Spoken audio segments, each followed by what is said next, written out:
आज का पवित्र बाइबल पाठ यूहन्ना रचित सुसमाचार अध्याय 20।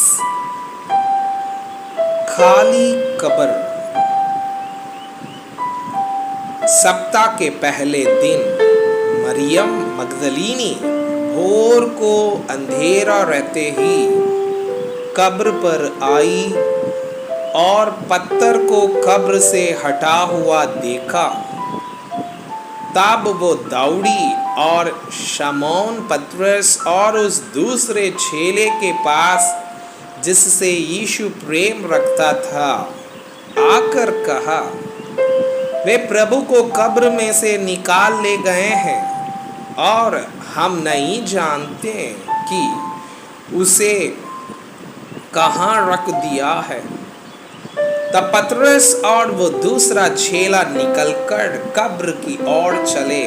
वे दोनों साथ साथ दौड़ रहे थे, परंतु दूसरा चेला पतरस से आगे बढ़कर कब्र पर पहले पहुंचा और झुककर कपड़े पड़े देखे, तो भी वह भीतर ना गया।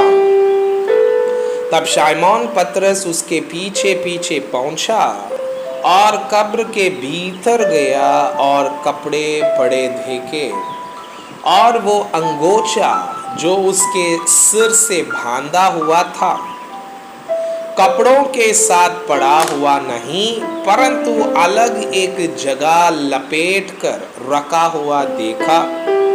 तब दूसरा चेला भी जो कब्र पर पहले पहुंचा था भीतर गया और देखकर विश्वास किया। वे तो अब तक पवित्र शास्त्र की वह बात न समझे थे कि उसे मरे हुओं में से जी उठना होगा। तब ये चेले अपने घर लौट गए। मरियम मगदलीनी पर प्रकट होना। परंतु मरियम रोती हुई कब्र के पास ही बाहर खड़ी रही और रोते रोते कब्र की ओर झुककर दो स्वर्गदूतों को उज्जवल कपड़े पहने हुए, एक को सिरहाने और दूसरे को पैठाने बैठे देखा, जहां यीशु का शव रखा गया था। उन्होंने उससे कहा, हे नारी, तू क्यों रोती है? उसने उनसे कहा, वे मेरे प्रभु को उठा ले गए और मैं नहीं जानती कि उसे कहाँ रखा है। यह कहकर वह पीछे मुड़ी और यीशु को खड़े देखा, पर न पहचाना कि यह यीशु है। यीशु ने उससे कहा, हे नारी, तू क्यों रोती है? किसको ढूंढती है? उसने माली समझकर उससे कहा, हे महाराज, यदि तूने उसे उठा लिया है तो मुझे बता कि उसे कहाँ रखा है और मैं उसे ले जाऊंगी। यीशु ने उससे कहा, मरियम। उसने पीछे मुड़कर उससे इब्रानी में कहा, रबूनी, अर्थात है गुरु। यीशु ने उससे कहा, मुझे मत छू, क्योंकि मैं अब तक पिता के पास ऊपर नहीं गया, परंतु मेरे भाइयों के पास जाकर उनसे कह दे कि मैं अपने पिता और तुम्हारे पिता और अपने परमेश्वर और तुम्हारे परमेश्वर के पास ऊपर जाता हूँ।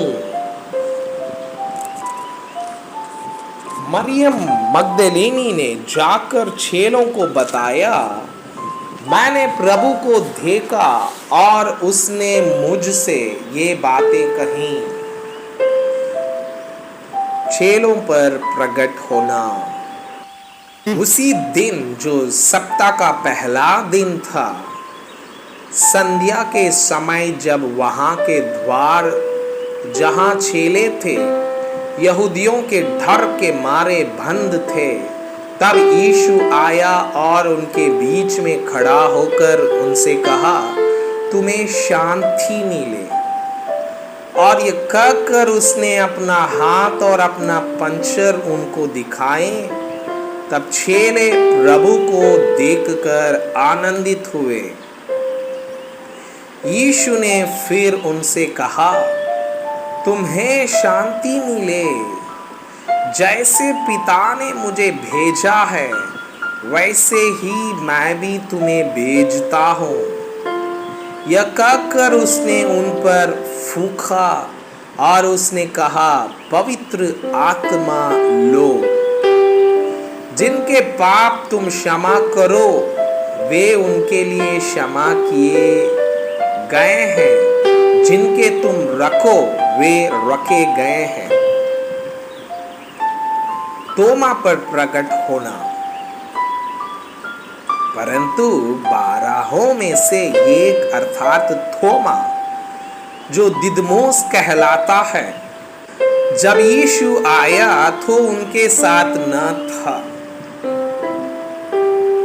जब अन्य चेले उससे कहने लगे, हमने प्रभु को देखा है, तब उसने उनसे कहा, जब तक मैं उसके हाथों में खीलों के छेद ना देख लूं और खीलों के छेदों में अपनी उँगली डाल लूं और उसके पंचर में अपना हाथ ना डाल लूं, तब तक मैं विश्वास नहीं करूंगा। 8 दिन के बाद उसके चेले फिर घर के भीतर थे और थोमा उनके साथ था और द्वार बंद थे। तब यीशु आया और उनके बीच में खड़े होकर कहा, तुम्हें शांति मिले। तब उसने तोमा से कहा, अपनी उंगली यहाँ लाकर मेरे हाथों को देख और अपना हाथ लाकर मेरे पंचर में डाल। और अविश्वासी नहीं परंतु विश्वासी हो। यह सुन तोमा ने उत्तर दिया, हे प्रभु, हे मेरे परमेश्वर। यीशु ने उससे कहा, तूने मुझे देखा है, क्या इसलिए विश्वास किया है? धन्य वे हैं जिन्होंने बिना देखे विश्वास किया।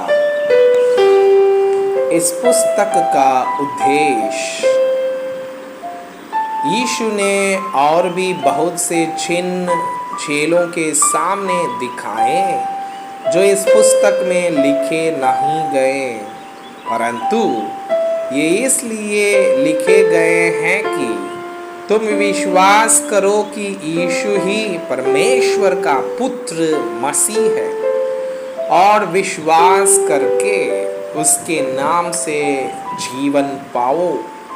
मैं आपसे यह अनुरोध करता हूँ कि कृपया आज का बाइबल पाठ को अध्ययन करें और जिन वचनों के द्वारा आप प्रभावित हुए उसे अपने कॉपी में लिखें और आज दिन भर इस वचनों को अपने जीवन में अभ्यास करें।